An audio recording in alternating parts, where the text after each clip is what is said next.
What's up, Candy Lickers? Pleased to meet you. Nice to know me. What you doing? You listening to another edition of Casio'S Cut, and I got my man with me today, Big D, a.k.a. Don Juan DeMarco. It's DeMarco Williams in the house. What's up? What's up? What's up? What's up? What's up? I'm doing this because this dance was out the last time I actually saw you face to face. It's been that long since the bankhead bounce was out. That's the last time we saw each other face to face. This social media stuff is terrible. Well, people say, when's the last time you talked to DeMarco? I'm like, I think I talk to him every day, kind of. Every day. We send inappropriate memes and videos to each other. Oh, yeah. Every time I see something that's very, very vulgar and inappropriate, I got to send that to CK.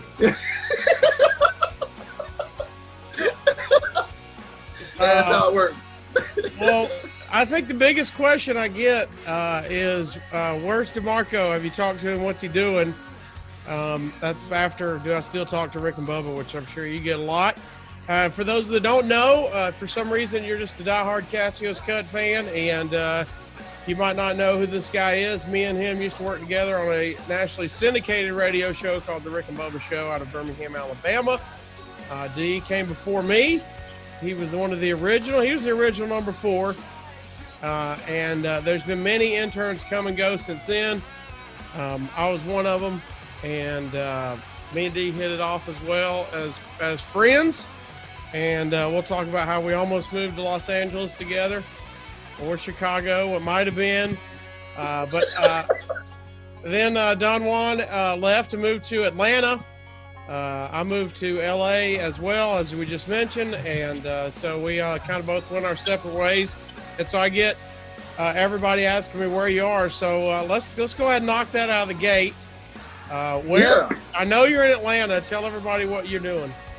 Well, since the Rick and Bubba days, the Birmingham, Alabama days, I had a chance to break outside of Alabama and do some other things. And I frequently visited all these different states and stuff. And Atlanta was always going to probably be home for me.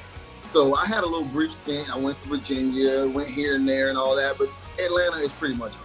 So Atlanta is where I'm locked and loaded. I'm stuck here right now, and this is kind of like the place that I call home, Atlanta, Georgia. Pretty much doing the similar stuff that I did back in the day. But it's radio and television. Radio, television. You may know I do a little bit of fitness. I did fitness back in Birmingham, but now I'm kind of taking it to another level with the cardio jam classes and stuff like that. So pretty much that's what I'm doing. And occasionally I work on multiple radio shows, doing a little behind the scene, little production, little phone screening, little board opting and stuff like that. And I get this question all the freaking time because I can't help my laugh. I just can't help that. I can't hold that back. Every show that I'm a part of, every show that I'm on, no matter what state it is, I get to laugh, and somebody's gonna call and say, "Hey, ain't you that boy from Rick and Bubba?" So I get that all the time. Hey, you done one? And because of my laugh. So I will never be able to get rid of that laugh. That laugh's gonna be here forever. But I'm in Atlanta, Georgia right now, doing somewhat the same stuff that I was doing back with Birmingham with the Rick and Bubba Show. Sometimes you work with my dude, Clark Howard. How you know Clark? That's my buddy. Everybody knows Clark. I got my finances together because of Clark. Clark made me cheap. Clark made me start buying clothes from Target. That's hilarious. I love Clark Howard. Clark will give you some money advice. Oh, he'll give you some tips. Yes, he will. What's he like off here? Is he lit? What's going on? Clark is very, very, very, he's actually funny. He has a sense of humor that you probably don't hear on his show. He has an awesome sense of humor behind the scenes. He's a jokester, and he'll set you straight. He'll let you know when you're wasting money. Stop spending all that money on the expensive stuff and get the cheap stuff, and you'll be fine. So I'm rocking my Target t-shirt right now. Well, looks fine. I couldn't pull that shirt off, but you did. You don't have the taco meat. You're not a big hairy guy like me. I'm not a hairy guy either.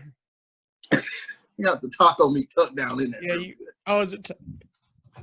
Don Juan DeMarco is with us. D. So let's talk about a fun story. And that is when you made your pit stop in Virginia, and I came and visited you in Virginia. Virginia Beach. I made a pit stop in Virginia Beach. I really love Virginia Beach, but Virginia Beach made me the person that I never was, and that's lazy. I became the Lazy. laziest beach bum person. I didn't know it was in me. I didn't know it was in me. I live, and you visited me there and came and stayed for a few days with me up there. I live like one exit away from the beach. So I was on the beach all the time. I was one of those beach people that walk around with the shirt off, and I was getting a tan all the time. And I'm like, this is not me. Where did this guy come from? And that became my life. And I realized, hey, I'm not doing a lot of the stuff that I came here to actually do when it came to finances and business and production and all the stuff that I had in store. I wasn't doing it. I was at the gym all the time, and I was at the beach all the time. So I had to quickly reevaluate life. And that's when I ended up down in Atlanta. Let's when you think of the time I came to visit in Virginia, does anything come to mind? The funniest moment, the highlight, I would say, when you visited me, and I know you're gonna remember this. Me and all my friends, my buddies, everybody, we got together and we went to this in the cut.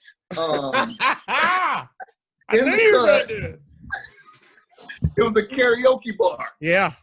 It was a karaoke bar. What's in the cut? What's in the cut? That means you're in this podcast. That's why it's Casio'S Cut. You're in the cut with me right now. The cut.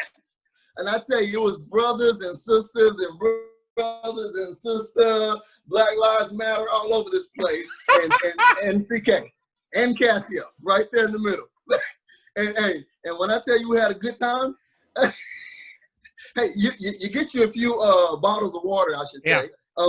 And a few hot mics, you'll get up there and sing some Boys to Men. I'll let you know that.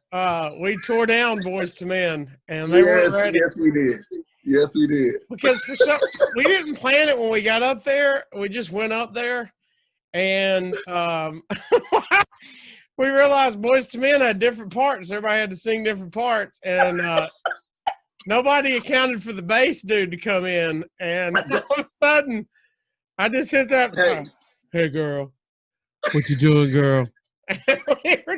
And the crowd just went crazy, and it was a game on. I mean, we were dancing. Hey, that's your go-to line now. Every time that song's on, I'm thinking like, you remember that time CK was over there in that place and he shut it down? You know? Who was with us? It was one of my best friends, Dave. Dave, yeah, Super Dave. I know you remember Tina. I know you remember Tina. Tina still asks about you to this day. She can't remember your name. She just asked about that white guy. Hey, where's that white guy? You know that white guy that was with us at the time? I've been the white guy in your crew a few times. I think your boy was it Meaty used to call me the beige? No, it was Chad. Chad, the beige Kia Sportage. He called me a beige Kia Sportage. Beige Kia Sportage. I tell you, running with our bunch, you're gonna joke a lot. You're gonna get some jokes told on you. You know how that goes, right? Karaoke. We tore it down the end of the road, dude. We also awesome tore it down. We have a lot of memories, bro. But even before that, we stole the show at City Stages in Birmingham. We started lip singing. That kind of started it all, to be honest with you. And it actually led on to us going on stage for real, with real microphones and real songs, and delving into something that I never thought about doing, when that was actually really doing music. And that was one of the best times of my life where I got a chance to like get on the stage. And I'm like, you mean these people are here to see Casio and I on this stage, and they got their hands in the air, waving them side to side, and we are up there just jamming out. Is this real? So I had to pinch myself. Did we really do that? Or was I dreaming? No, I tell the story and people don't believe me. So first it started at City Stages.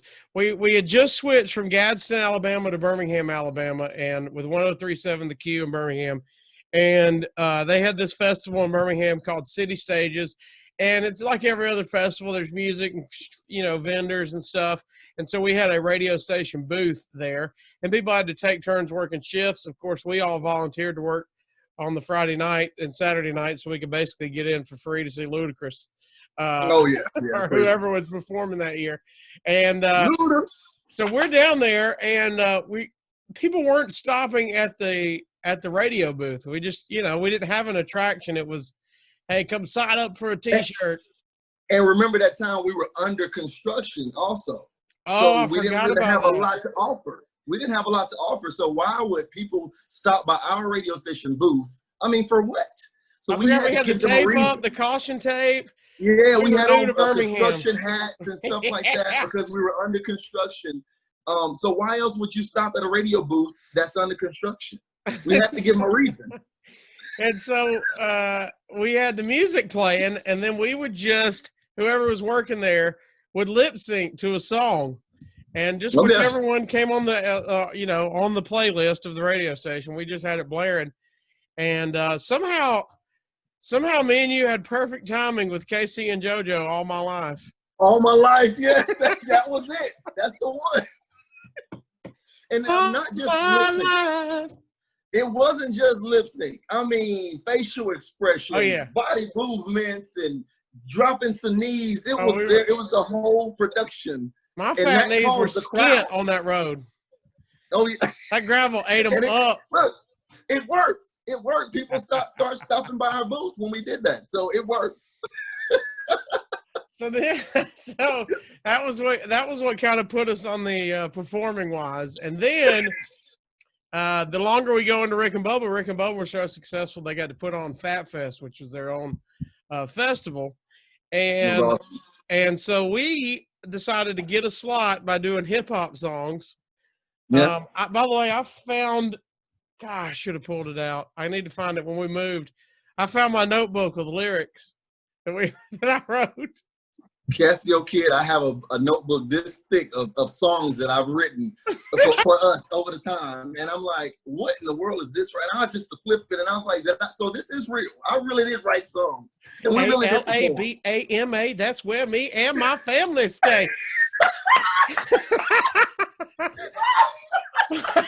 It's went out south where we eat stuff fried. If you did something wrong, mama tan you hide. But if you were straight, there'd be no doubt you hook up with the boys and turn the club out.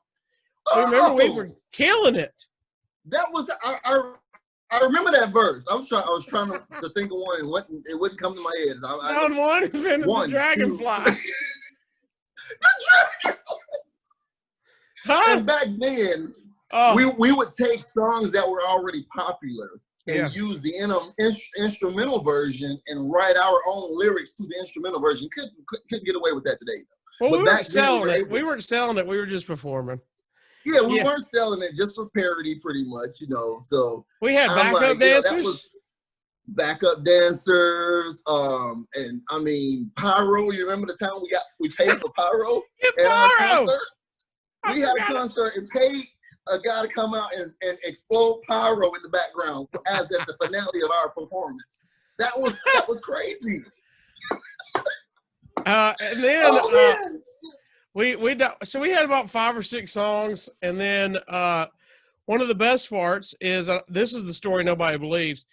Is one time they wanted Rick and Bubba to perform or come out and appear at the Schaefer Crawfish Bowl, and not to do the live, they wouldn't do the lives unless they let me and you do a slot at the festival. And the guy was like, "We've already got the festival booked. There ain't no way where to put them." And we were like, Rick and Bubba was like, you got to hook our boys up. And we were like, yeah, we get a gig, man. We get a gig. And so that was a real gig. We were like a big time opening act. What was the name of the band? I got you. Yeah, I got you. Remember, we came out after the Average White Band. They were first. That's right. They opened for us. You know that, right? And then War. Remember, War was there. War, yeah. Lowrider. Yes. So everybody's going crazy because Lowrider played, and then me and you walk out and like. So we get our songs, and the best part is we opened up for the Village People. I'm like, is this real? I'll never forget. And it rained that day. Hey, you were mad you got your shoes dirty? You're about to quit. Look, I was pissed because my brand new white kicks got muddy.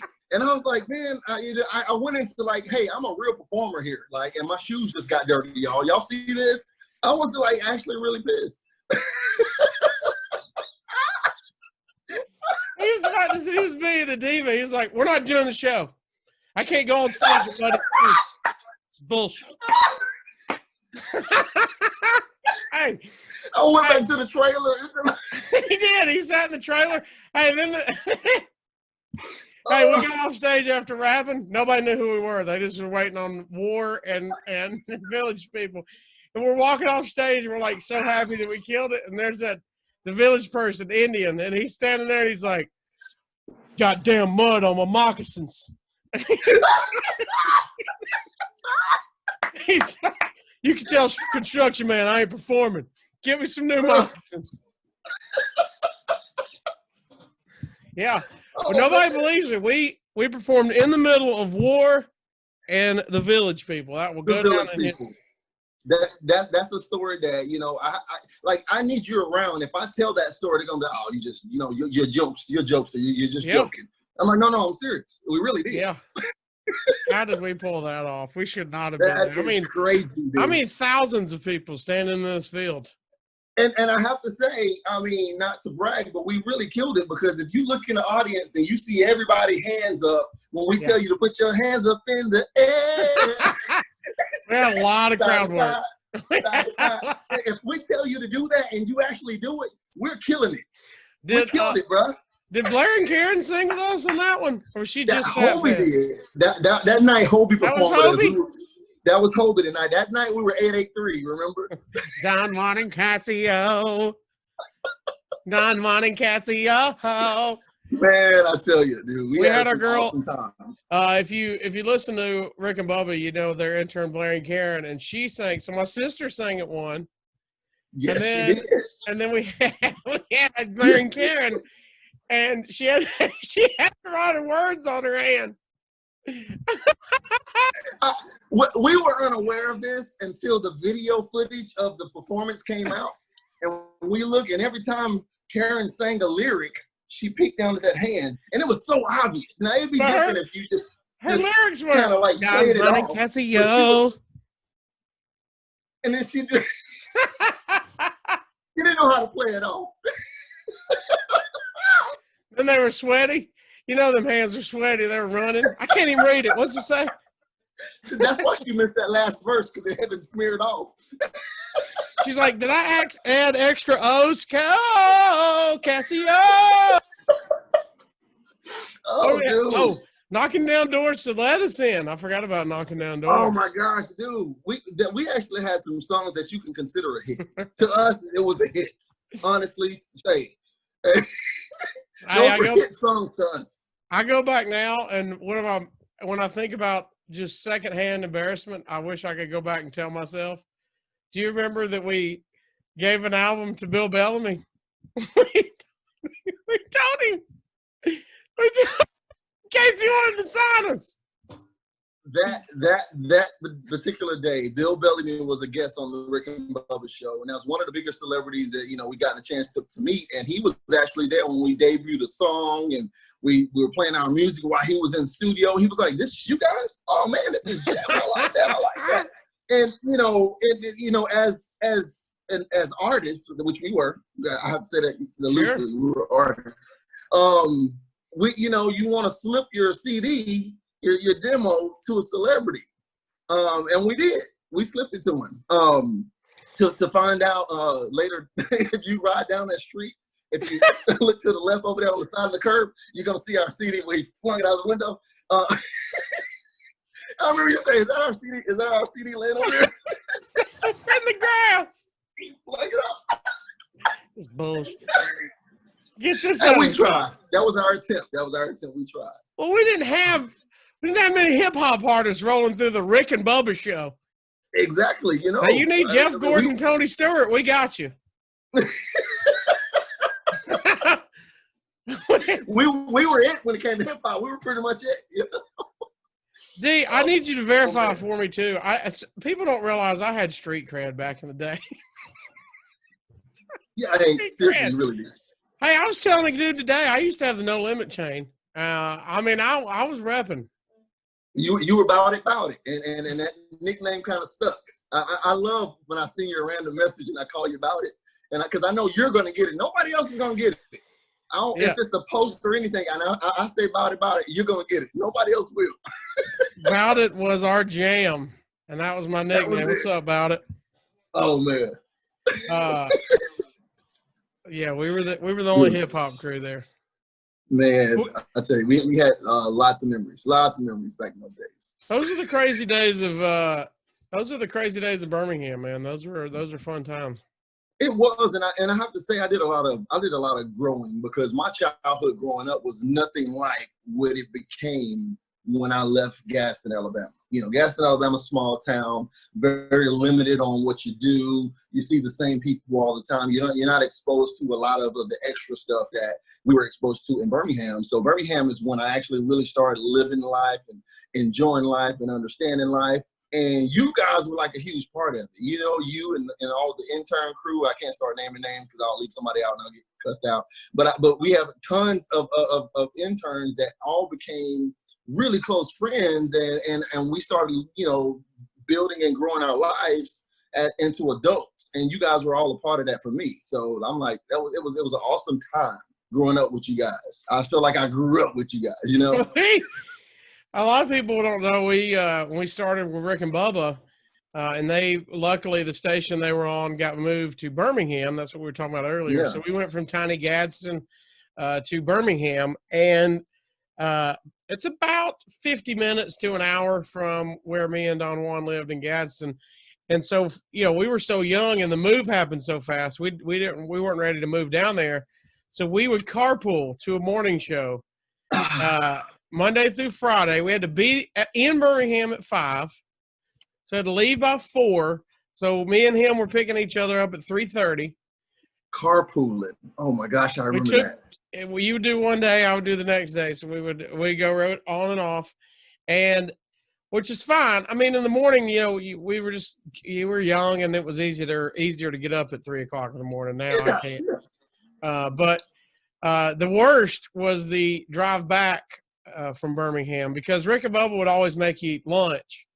And so now it's like 2 o'clock in the afternoon and long rides on the interstate. Struggling. That hour-long drive turned into about an hour 30, and it felt like 2-3 hour drive back. and to be straight honest, thank you, Lord Jesus, thank you. We're not dead, because there were so many times that you were driving and I was in the passenger seat dozing off, and I look up and you are not, and I'm like, hey, dude, hey, and vice versa. You know, so on that drive back, I'm telling you, how we thank you, Lord, because we were struggling on that drive back. I thought the beat was rattling your trunk one time. I opened up, but it was you on the go right on that bumper on the side. Hey, and I went, hey, dude, wake up. And you're like, all right. And then I went back to sleep. Yeah, I woke myself up that one time, you know, hitting those little on the side of the interstate. And I woke myself up like, I'm good. I'm all right. I'm good. I give you credit. You were the first one person I ever knew that just went, hey, we're sleeping at the rest stop. We took naps at a rest stop 20 minutes from our house. Yeah, almost home. We couldn't make it. Couldn't make it. And I have to say, we didn't die from overdosing off of no-dos. You remember no-dos? Stackers and no-dos. They still make no-dos. We used to, popping no-dos left and right, trying to stay awake. They had no effect on us. I'm like, we didn't die from that. We popped a lot. We didn't need to take that much. People's going to skip listen, and they're just going to get right to this part where you're going, we were popping a lot, y'all. I don't think we were drugs. We were just popping them left and right. I don't need that to be edited. I don't need that. Caffeine pills. Caffeine pills. Caffeine pills, that's all. A little bit of meth, but not really enough to register. Oh, dude. Oh my gosh, man. So and then we decided that me and you wanted to leave town because we were young and it was time that we thought to move town. We took a great trip to Los Angeles where we saw Jay Leno, which is interesting considering I ended up working for him. That was very ironic, very, very funny. We chased him down to a gas station. We did, and just real quick, just preference. No one really knows that I was planning to go to LA with you. I never told anybody that. Rick and Bubba never knew that. Nobody ever knew that. But that was super down low. That was the plan. Especially if you go from driving a Toyota 4Runner and you go and trade it in and get a little small Honda Civic just because so you can have lower payments because you're about to move. That was kind of odd. You remember that? I forgot about it. I couldn't afford the 4Runner. I was like, well, I can't afford this car if I'm moving to LA, so I need to get something small. You got a Honda Civic. I forgot about that. Man, but the trip to LA was an amazing trip for me because I've gone to LA several times after it, and now I feel like I know LA because of the trip we took out there. And like you said, we met Jay Leno, and it was ironic seeing Jay Leno because we wanted to go to a taping of the Tonight Show, yep. and to get to the studio where you line up, for the show, and you see a sign on the door saying, Jay Leno's on vacation this week. Yep. We'll resume filming like the next week, and it's like, what? You picked the week to be on vacation when we're here, and we didn't get a chance to see Jay Leno live and do a show. Only to pull out of the parking lot, see a sports car pass by, and and we were following the sports car. We saw it and end up rolling up next to it, pan to the right and look over, and it's Jay Leno. And it's like, how this happened? We missed him at the show, but here he is in traffic.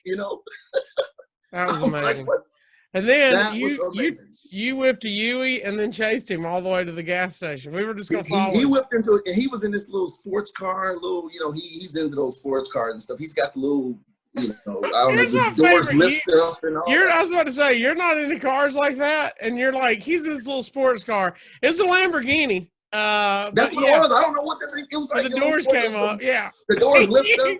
He's in this little sports car. Yeah, it's a little sports car. He whips into a gas station. Of course, I whip in there too and pull up, and we got a full tank. We don't need gas, but we're about to get gas because we want to see Jay Leno.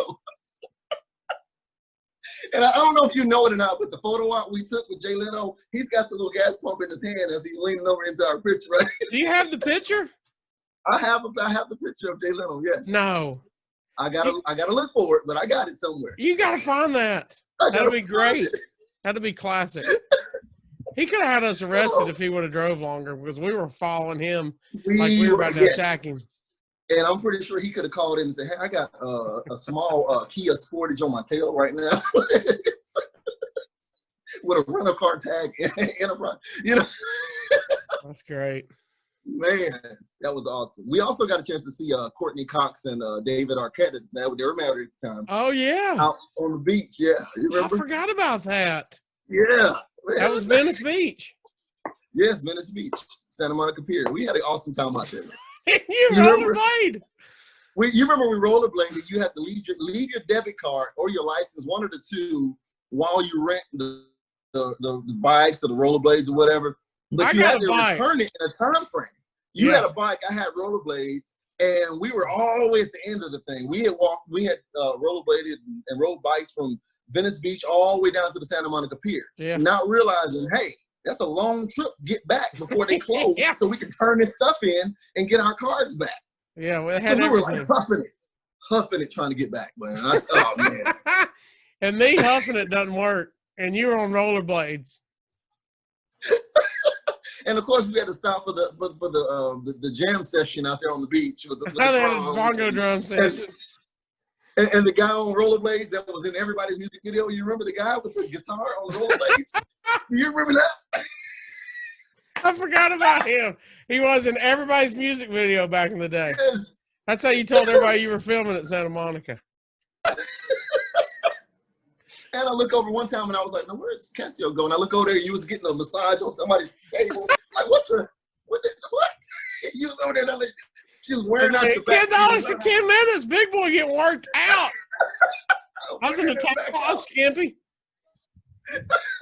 Didn't care. So I told my wife this story literally last month. We went and visited good old Panama City. And a lot of people, I realized she was not around for the Rick and Bubba days, so she hadn't heard the story of me and our boy Hobie, who shout out, he's an avid listener of Casio'S Cuts. He's gonna pop when he hears. Oh yeah, he's gonna be down at this. But we went to Panama City, and we're hanging out, me and Hobie. No, we're telling it. We're telling it. What? Go ahead. First of all, I just remember what happened. I know. Yeah. I see where you're going now. I'm with First of all, we had our main mission was to find a foam party. You remember? We had to find a foam party. Hey, back in those days, you could not go to Panama City without attending a foam party. That's where the club is just jumping, and they turn the faucet on, and it starts making suds, and it's suds everywhere, and you're having a good old time jamming in the suds. I'm telling you, they don't make some suds parties like that anymore, do they? I'm too old for it. That's how you get Rona. You can't get it. Yeah, I ain't sharing dishwater with somebody now. It's basically a dishwater party.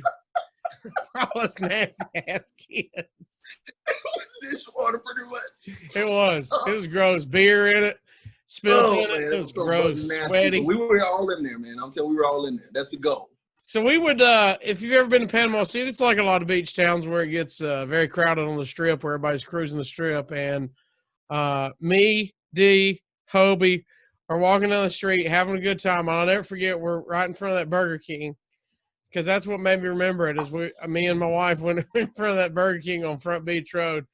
And now look, everybody look at me and know I'm not a fighter. Okay, Hobie's a runner. He used to run in college. Big D is a lover, not a fighter. You're a lover, not a fighter. That's right. I mean, I'm not a fighter, but I will give you and make you think that I am. You know, there's a little thug that come out, and I don't put it to use, but a little thug will come out every once in a while. You know, it gets to the point to where it's right there on the edge. I never have to use the thugness, but it's right there on the edge, so I don't get a little tough on you. But I cut it off.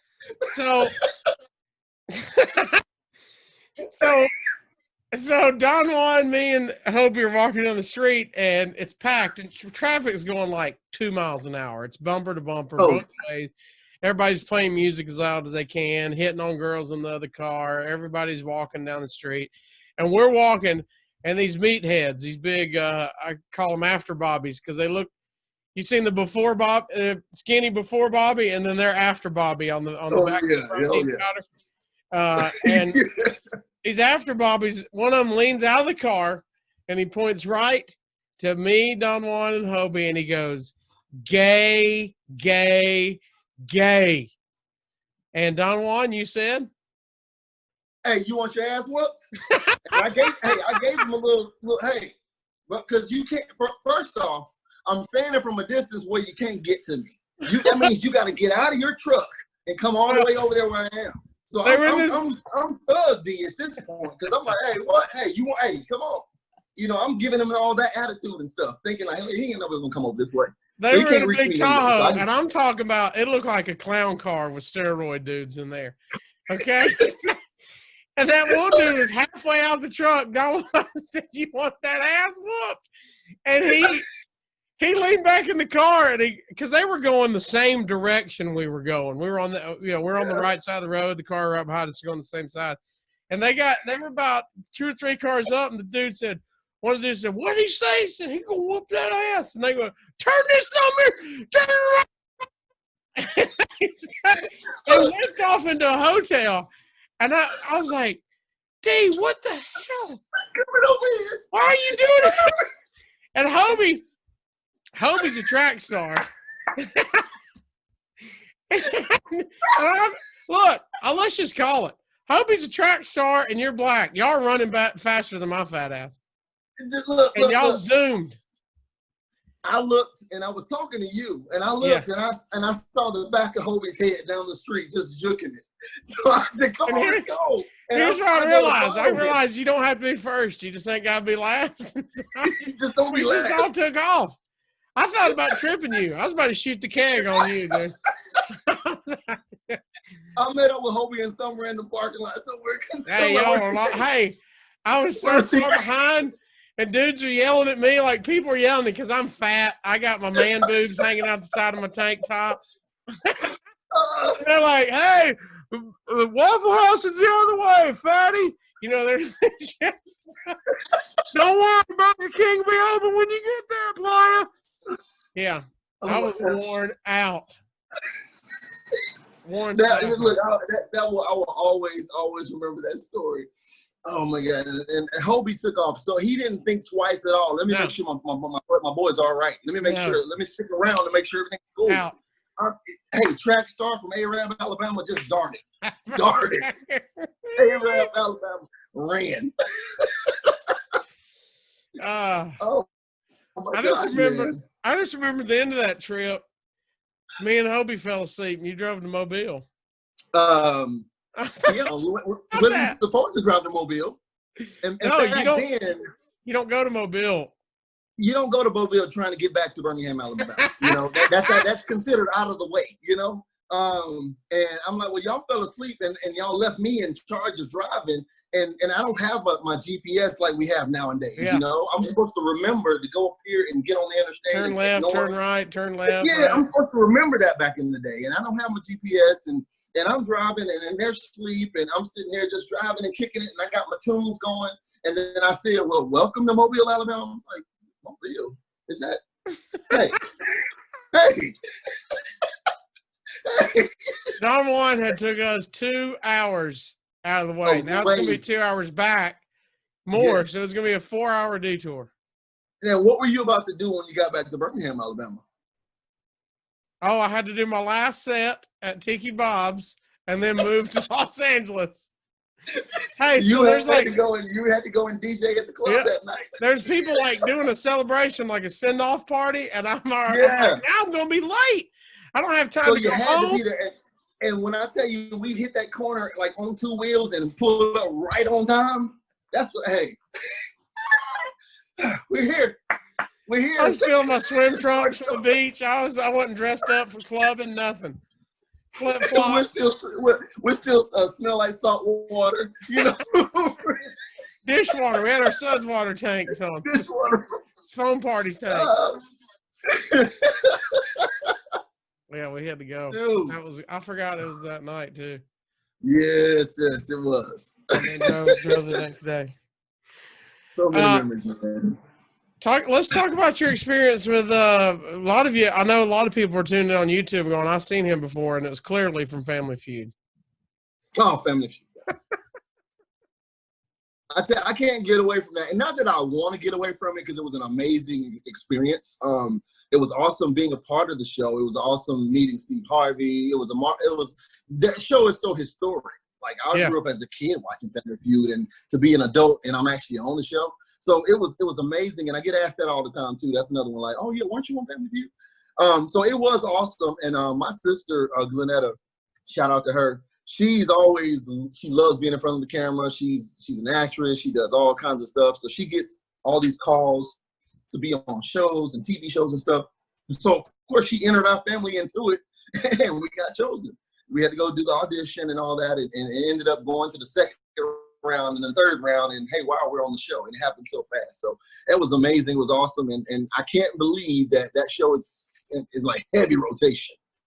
I mean, out of all the shows that they have that they can air, they air the Griffin family all the time. That's my sister's married name, the Griffin family. And it airs all the time, man, I tell you. What show were you on with Craig Ferguson? Craig Ferguson used to be the host of a show called Celebrity Name Game. And once again, my sister's like, hey, let's go. I was like her running buddy. I never said no. Like, you want to go do this? Let's go. I'm with you. Let's go. So we auditioned for that show and got on, and we actually won on that show. That was a pretty awesome show. They flew us out to LA and filmed there, and it actually was an awesome time, and we actually won. So that was cool. Yeah. That's killer. Well, you got anything lined up? We need you in another game show, dude. You're like game show guy now. You know what? I think I am because I just got an email from there's a game show on Fox. I just got an email for. Now I'm on this list that every time there's something coming out, I'm on this list that I get the email. Really? Unfortunately, I don't live in LA, so it's kind of difficult to say. You know what? I'm going to uproot from. I'm not going to work this week. I'm going to LA to audition for, and I can't do that. I can't. Now, if it's set in stone and it's here in Atlanta, I mean, you know, but I get a lot of the auditions and new game shows and TV shows and all that kind of stuff, emails all the time, man. All right, I I hate to bring this down before we go to our countdown and wrap this thing up with our 10 questions so everybody can get to know Don Juan DeMarco. But let's talk about how Rick and Bubba fired you because you were the really one sneaking Speedy cigarettes on the side. And it turned. He tried to quit. He tried to quit.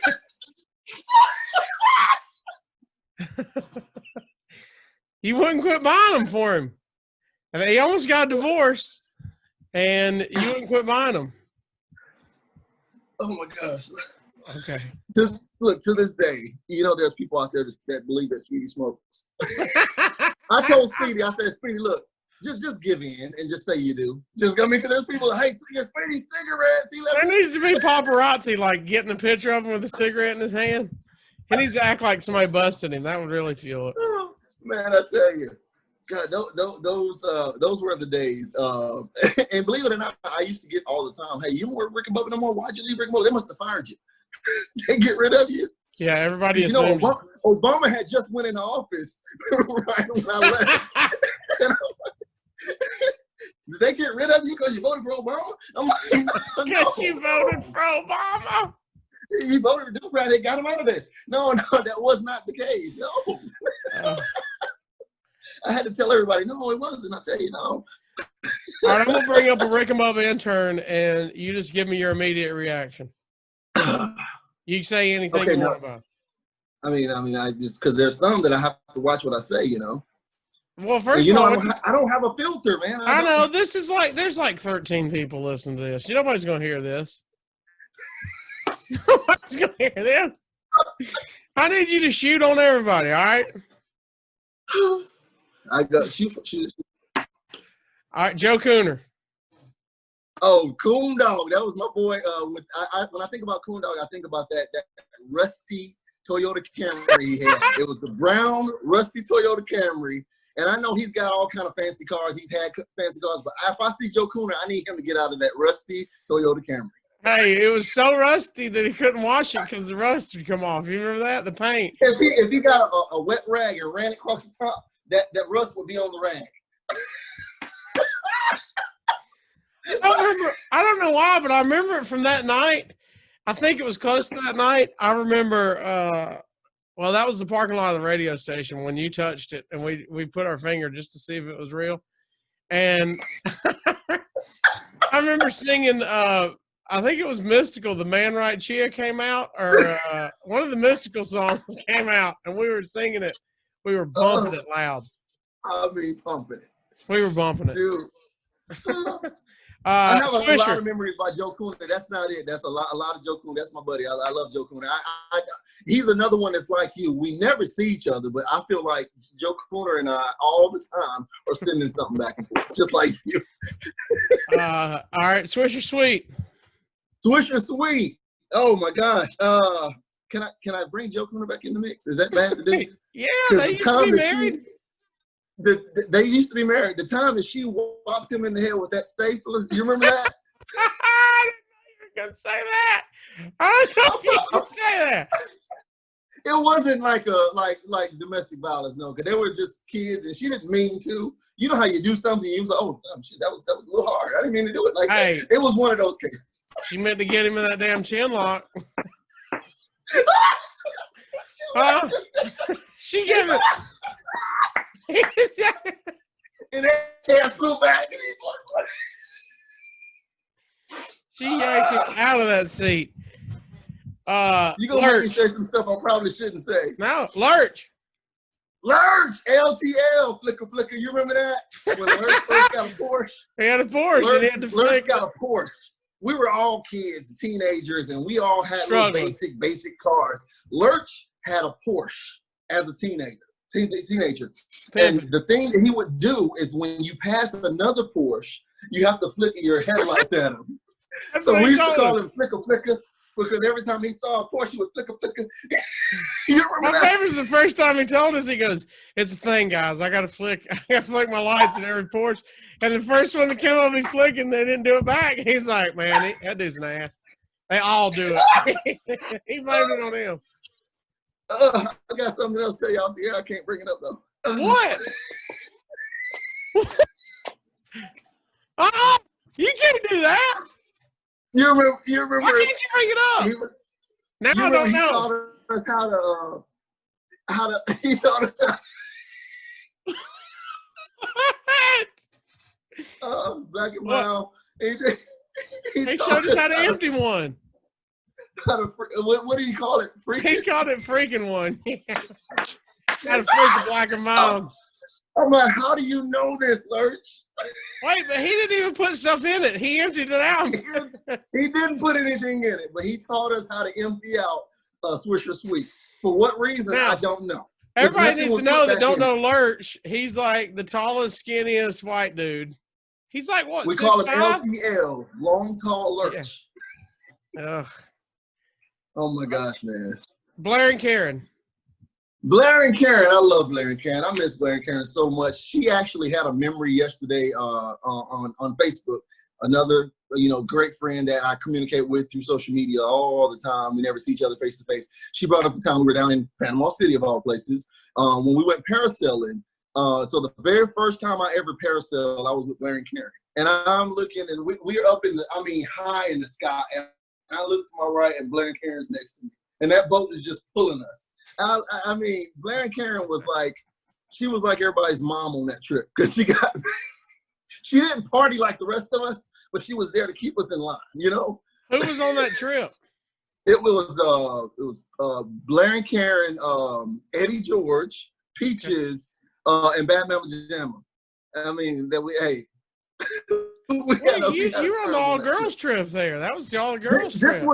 This was a Rick and Bubba show on location. Oh, they were broadcasting there. And they were interning at the time, and we all just ended up staying there after Rick and Bubba went back home. We all stayed and had a good time that weekend. So, yes. Right. That rapid fire intern's Gump. Gump, where's Gump? I miss Gump. He's in New York. Is he in New York still? Yeah, I think. I remember he moved.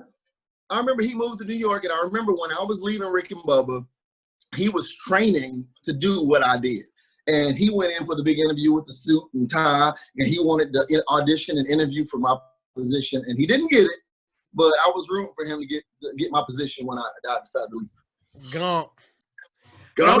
Gump was there the night that me and you almost got arrested for hate crime. Did we? Yeah, we were at downtown Mountain Brook at that pizza place. And you decided to test out your rollerblades, and you told me we've done some dumb stuff over the years. I'm telling you, you had the BBB back then, the big old blue truck. You remember? Big blue bitch. Big blue man. And it was a big F-150. And I latched on to the back of it. I had my rollerblades on. Actually, they were Heelys. I had bought Heelys because I was gonna use these shoes on our performance at Fat Fest, and I had on the Heely shoes that had the heel on them. And you took off in the truck, and I latched onto the back of the truck like, "Hey, look at me, I'm rolling." And you picked up speed. You picked up a little bit more speed than I needed you to, and I was latched onto the back, so I had to let go. And when I let go, I went to rolling in the street. There's a Mountain Brook cop, which is super white, uppity neighborhood in Birmingham. Yes. And there's me looking like I look in a big old pickup truck, just dragging this black man. Because it looks like you're dragging me. And you were yelling stop, and I'm just over there laughing. I'm laughing. He gave the whip. We're like, we're good. He knows me. I'm like, I promise I'm fine. I'm okay. He wasn't dragging me. I just stayed in and got out of there. I said, set it all, and just kept going. I was out. I remember Peaches drove your truck, and Peaches' little tiny head was in the big old. She couldn't see. She couldn't see over the steering wheel. Oh my gosh. All right, let's see a couple more. These are good. Tuba Gooden. Tuba Gooden Jr. Tuba Gooden Jr. Let me say this. The first intern ever to ask me, Juan DeMarco, to co-sign with him to buy a car. I'm like, buddy, I don't know you like that. Is that real? You're my intern. you're an intern. I don't know you. Like we were cool. Of course, I'm cool with all the interns, and we all become friends and develop, friendships and everything. But we weren't quite as cool as he thought we were. I was about to say, dog, we were cool. You didn't co-sign nan for me, dude. I know. I'm like, are you really asking me to co-sign with you, buddy? I mean, I don't even know your last name, Barrett. Like, but with this. The name I know for you is Tuba Gooden Jr. I don't even know your real name. Name's Tuba. So your first name Tuba, So I can't see myself going down to the car lot to co-sign with you, but I just can't see it. I'm sorry. Oh, that's great. Oh my gosh. Do you remember that? I was thinking of that time because I was thinking of Lurch. He was back in the day in Birmingham, but I forgot he got told to not come on in that day. He forgot buns when we were cooking out in the parking lot. They told him just not to come in. When we had a listener cookout, where'd you go?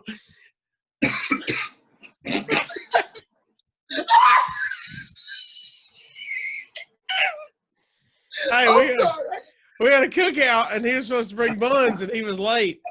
I just called him and was like, we're good. We don't need the buns, and we don't need you to come on in. Just go ahead and take it out.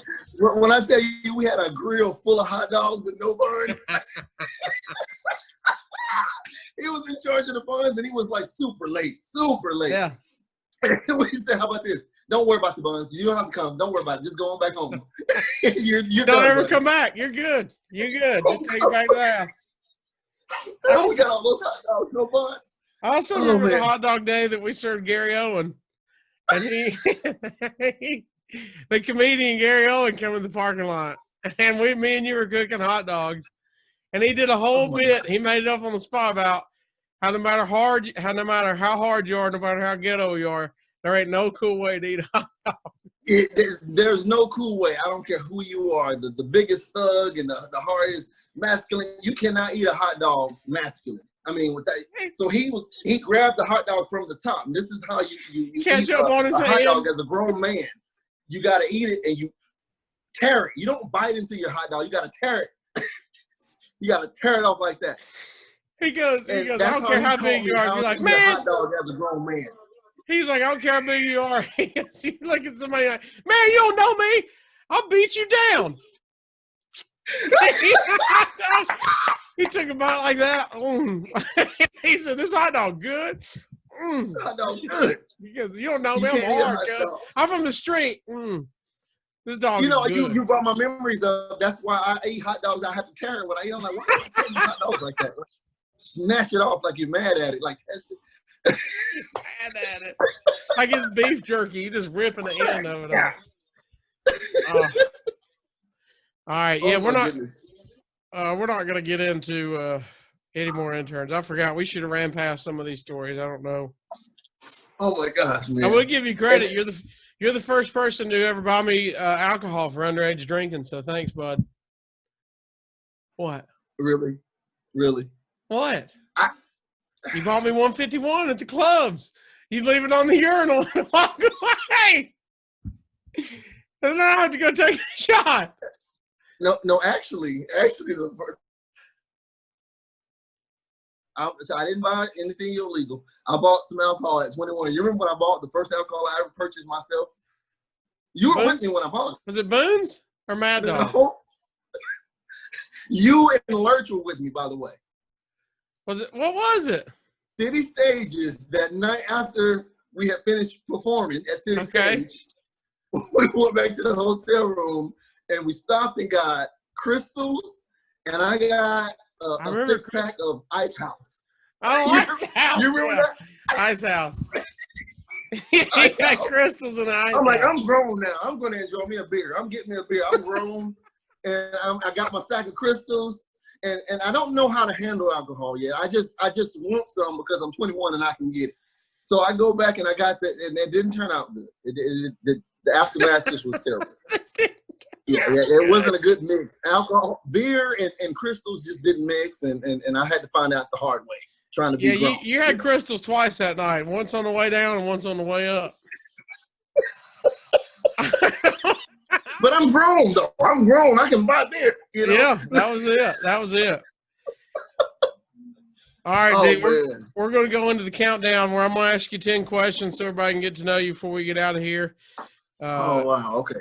And then we'll maybe next time before you come on, we'll run some stories by and see if we could. We have because I wanted to tell some stories, but they involve other people, and I didn't want to get them in trouble. Yeah. People were hung over at people's weddings. I remember that. You remember? Yeah. All right. Yeah.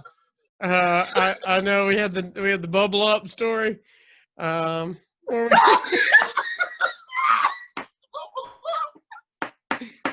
just say it involves an Undertaker. That's such an inside joke right there. There's only 2 people in the world who know what that means. You know, it's inappropriate.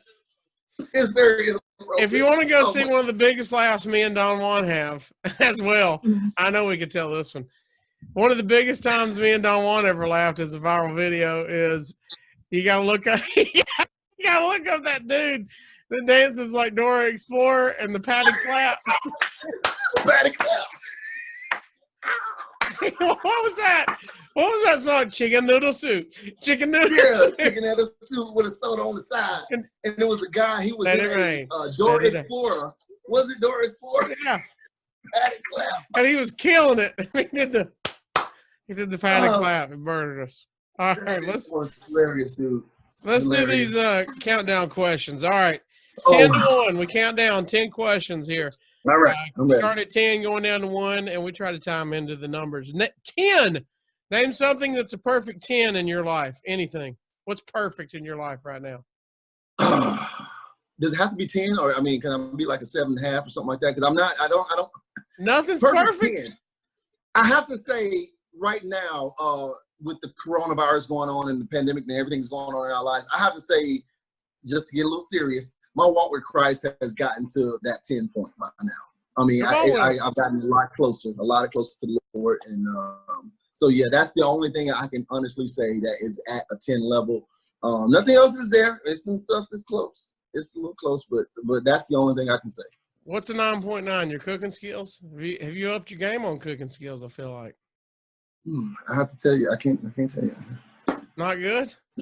Number 9. 9 is the German word for nothing, no more. So, name something you've written off for 2020. I've written off. Besides going to events because of Corona.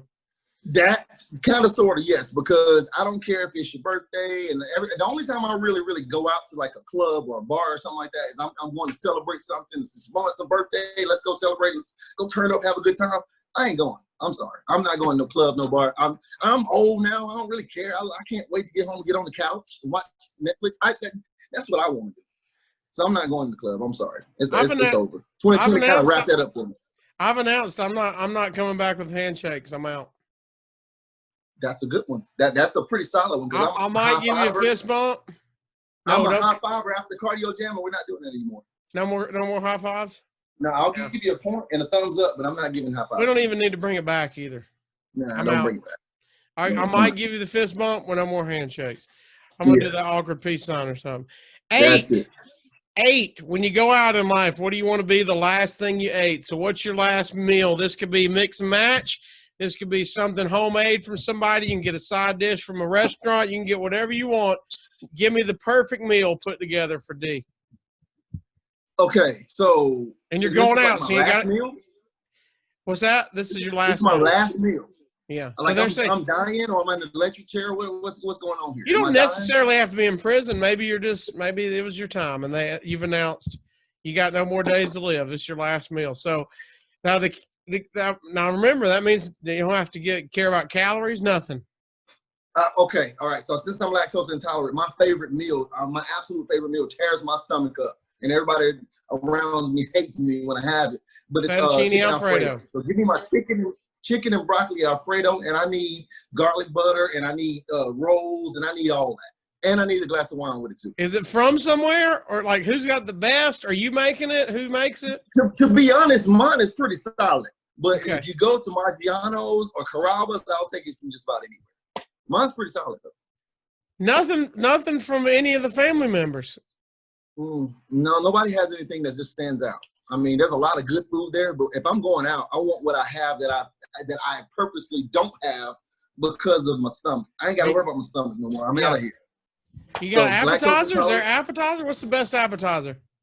Just give me garlic bread, and I want my chicken Alfredo. No dessert? And it's got to have broccoli in it. And can I have key lime pie? Key lime pie? Is that from just wherever? Wherever. I'd actually take I think it's called like Marie Calendar or something like that from the store. Okay. Out of the freezer section. Give me one of those. It ain't got to be special. Give me one of those out of the freezer. Yeah. And what wine are you drinking?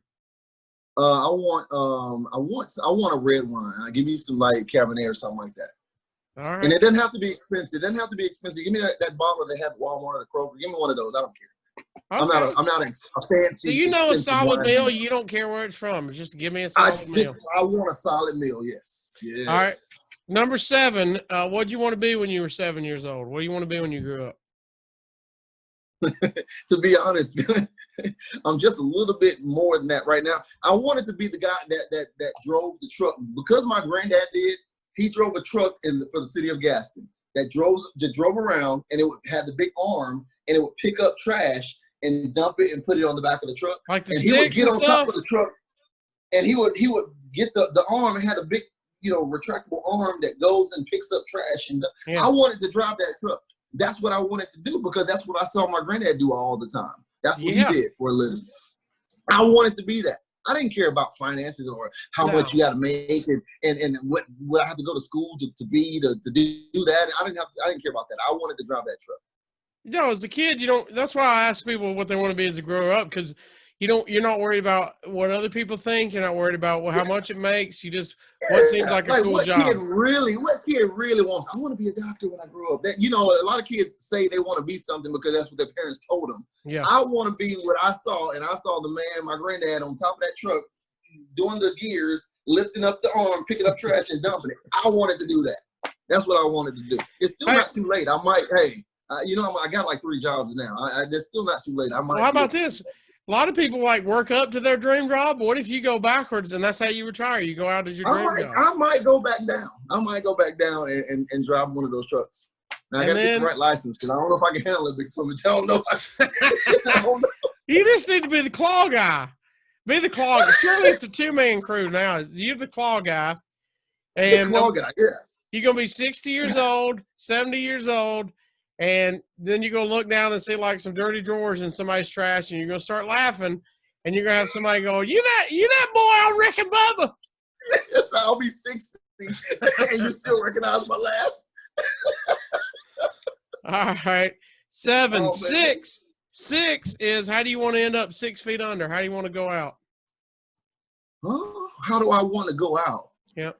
I don't want to suffer. Let me just say that. I don't know how I want to go out. I just don't want to suffer. I don't want to be caught in something where I'm in pain, and I don't want to be underwater and I can't swim and I'm up there paddling trying to get out. I don't want to suffer. So can I just peacefully just go to sleep? Or if I get hit, just knock me the hell out and I'm gone. You could be I don't want to suffer. You could be in an unknowing jet ski accident where you was having fun or something. What if you were parasailing and went out, but it wasn't painful? Let's not say that because I got a beach trip coming up. I don't want to talk about that. let's switch to something else.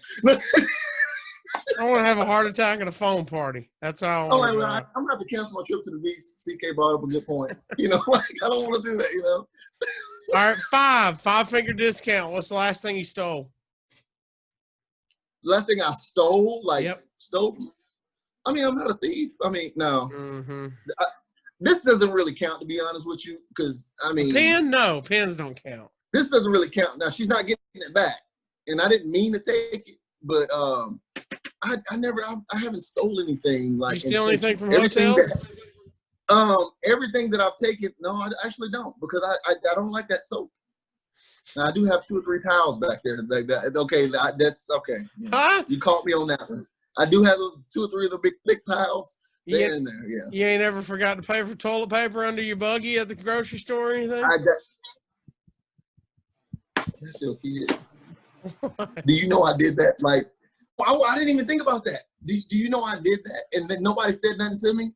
Well, And I'm like, and I didn't think about it until I got in the car and I was gone. So am I a bad person that I didn't go back? Because I'm down the road when I thought about it. You're a real person. I got a bulk thing, and it was up under the bottom of the buggy, and I never during the pandemic. Yes, this was like recently. Oh, those are like gold bars, man. That's good. Recently, and I feel bad about it after I left. First off, how do you know that? How did you know I did that? Did you just bring that up just randomly? Because nobody knew that, and I didn't tell anybody. I'm about it. All right, about it knows. I just want you to quit telling everybody you ain't a thief because you didn't stole 3 things during this segment. I didn't mean to. I didn't intend to do that. All right, number 4. We need the Mount Rushmore of Little Debbie's. So give me your top Little Debbie's, top 4 Little Debbie's of all time.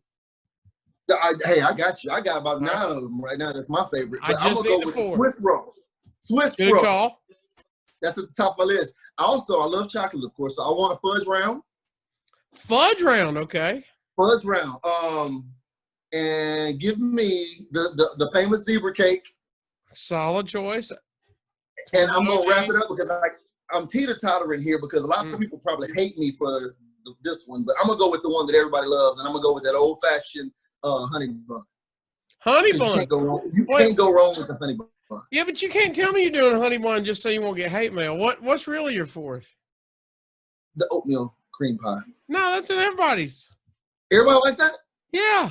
I thought I was like the only one. Because if you look at the rack of Little Debbie cakes, it's like this one's empty, that one's empty, that one's got 2 left, and there's like 10 of these, and nobody's touched them. I think that's because they gotta keep those flowing. I think they're always restocking them. Oatmeal pie. I actually put that on and ranked that on at the top. No Nutty Buddy, I thought. No Star Crunch. I told you I had a lot of alternates.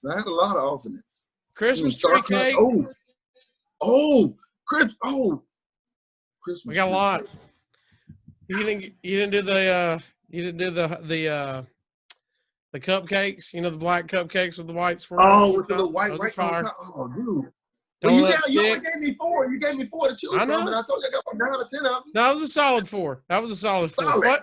I'll tell you, I've asked a lot of people that question. Your least strongest, based on what everybody said, that the least amount of people would say would be fudge round. I love the fudge round. That's a solid go-to. Oatmeal, Swiss cake, and zebra cake are in a lot of top 4s. Yeah. Number two, who would be your tag team partner if you were a wrestler? It could be old, it could be new, whatever, but you're going to be a tag team wrestler. Who's going to be your tag team partner? It's just 2 of us, right? Me and somebody else. Yeah. I'm going to go current day. And just because I'm Big D, I'm going to get Big E. Big E? And me and Big E, yeah. Big Swole. I'm sorry, Kofi. Sorry, New Day. But it's going to be me and Big E. Okay. And we kind of built the same. You can't see me. I should have known you were down with the bootios. I done swole up a little bit. Pancakes and bootios for you. All right, I'll put it down. I thought that was fake, by the way, at first. It's jamming. That's a real cereal. All right, number one. Who would be your first character you chose? If you could play a character on a TV show, it could be past, it could be present. You could go back to one of your favorites. You could go to one that's on now. You got to be recast as that person. Who would you be? I'm going to go with my all-time favorite show. And not because, I'm not going to say not because we have one thing in common, but we actually have a couple things in common because he's got a set of ears on him too. I'm going to go with Martin. Martin. I would be the main character in the TV show Martin. I play Martin. Like I said, we got the big ears. He was actually a radio personality on the show too. You know, yeah. So yeah, I'm going with Martin. We do actually have more in common than Hall, and he's a goofball. I thought you was gonna be that dude that won What Chili Wants for her dating reality show. Chili. Oh, I got a chance to meet Chili not too long ago. Oh wait, I skipped one. That made me think of one. Huh? I skipped number 3. What's number 3? Number 3 is 3 albums on a deserted island. I forgot number 3. I can't believe I skipped 3 albums. Yeah, all right. So here's what you're stuck on a deserted island. So you get 3 albums, just that album. So it can be a greatest hits if you want it to be. It could be, you know, one album from a particular artist. Hell, if you wanted to mix it up, you go, now that's what I call music 12, 13, and 14. You can go whatever you want. That's a variety right there. I mean, you might now throw in, that's what I call music. You might throw in So Def Bass All Stars. We used to kill that. You realize that is my number one, by the way. If I gotta have an album, So Def Bass All. Now, Volume 3 is hitting. I'm gonna tell you right now. If you come to my cardio jam class today, you're gonna hear some music from Volume 3. And that's from 1996. I'm playing that, and I still play that to this day. Oh, yeah, so that's my number one. So Def Bass All Stars Volume 3. I got to go with one of my favorite albums, my favorite group, TLC. I got to go with Crazy Sex Cool because that particular album, I can put that on and I can just move and I can have a good. I love it. You know, I used to wear that out in the car all the time. And then I got to go with something that's kind of unexpected. And I didn't even really know that I was a fan until I started listening to more rap and hip hop music. But Lil Wayne has an album. I think it was Carter 3. That's the one that I fell in love with and I played it over and over and over. And then I realized I'm actually sitting up here rapping a rap song. I don't really do that, but I was doing it to his album. And I realized every time I got in the car, I was playing the Carter 3, play the Carter 3, play the Carter 3. And I'm like, is this my favorite album? Yeah. And it became one of my top favorites. It really became one of my top favorites. So yeah, I played those 3. So was it one of those that wasn't really your favorite right when it came out, but the longer it's been out, the more you like it? Yeah, it wasn't. No, I'm never going to rush to the store to buy a Lil Wayne album. No. But I think I was around people who was like really heavily pumping Lil Wayne at the time. And next thing you know, I'm sitting there listening to it. And back in the day, you know, when you buy CDs, like if you buy it, let me borrow that and I'm going to rip a copy of it and I'm going to get it back to you. And that's kind of what happened. I ripped a copy of it and I was bumping that thing. And next thing you know, it's like, hey, I became a Lil Wayne fan. So, hey, there you go. That was Lollipop. That was a milli. Oh, yeah. Amelie. He got a lot of songs on that album. I forgot. That was a great album. Yes, it was, man. See, that's like one of those where you have to go, which one was that? Because he had so many fire albums back to back. He really did. But that's the one that got my attention to become a fan of Lil Wayne. I thought one of your albums was going to be your own mixtape, the White Song mixtape. I'm gonna screenshot my playlist that I want you to see, and I want you to know what number 3 song is on there. Can you guess what number 3 is on my mixtape of songs that I just gotta hear all the time? Back in the day, it was called my white mixtape. It was a white mixtape, and every artist on the tape was white, and it was all kind of music. It could have been pop music. It could have been country. It could have been soft rock, secular, all kinds of stuff. I remember 2. I don't remember what all was on the white mixtape. I remember 2. I remember there was an Aerosmith. I don't know which Aerosmith. Don't want to miss a thing. I don't want to close my eyes. I don't want to fall asleep because I miss baby. Don't want to change. Yes. I remember Edwin McCain, I'll Be. That's my number 3 on there. Yes, it is. Yes. Edwin McCain, I'll Be. I remember calling you when you were working full time at the radio station at one point in time. Just not on the airport. You were in the office and you had an actual desk and you were working like a business professional. I would call your voicemail and leave you voicemails. Just at random. So when you get to work, you're like, well, I got a lot of voicemail, and you would check them, and it'd be me singing some songs from my white mixtape. When you got mad at me one time because I broke the secret and we played it on the show. Because one night you're a little tipsy and you called and you go, man, you heard this song. I'll be your crying shoulder. And you told Rick and Bubba about it, and you said, well, I got it on my voicemail. I'll play it for you. And I'm like, how you doing now? I'll tell you this, the white mixtape was fire, dude. I'm telling you. You still have it?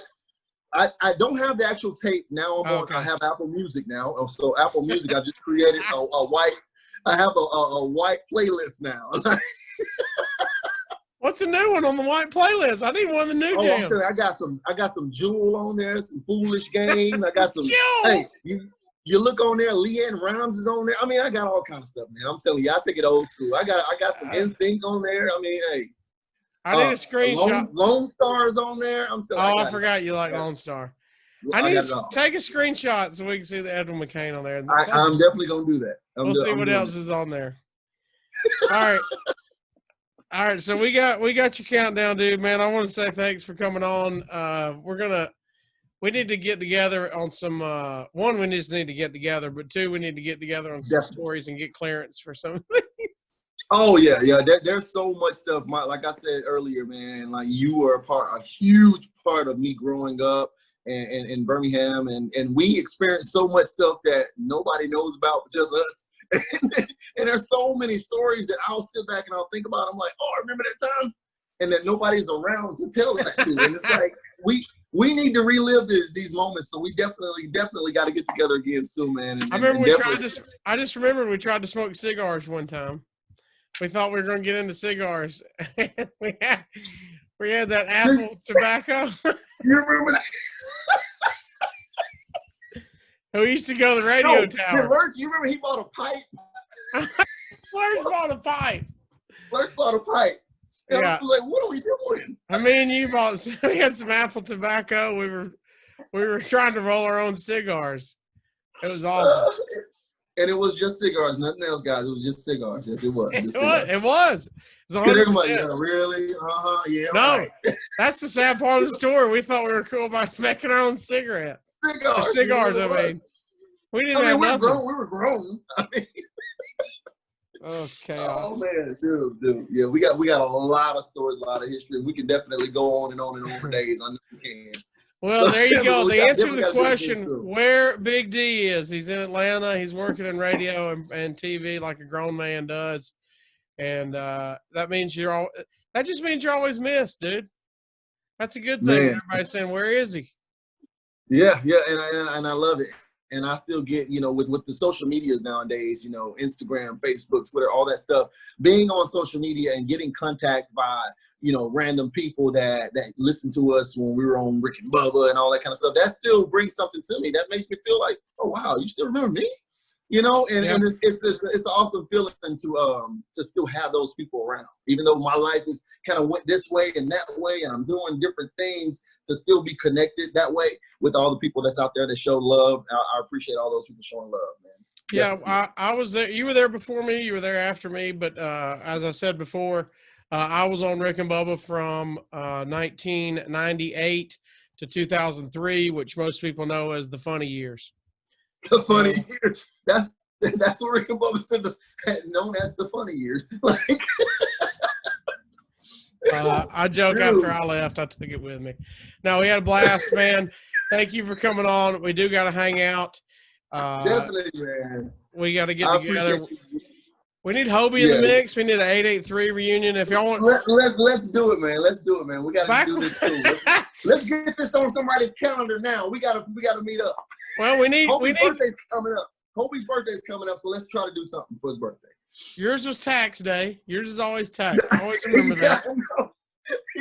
Yeah, so I mean, you're in July, right after the 4th of July. So I mean, because we always use party. Yes, so we got to celebrate sometime. Now, COVID-19 stopped a lot of partying, so we're probably not gonna party too hard. But well, luckily, if we got together, 883. If we got together, then wait, what was we named ourselves 883 because we all three had cars.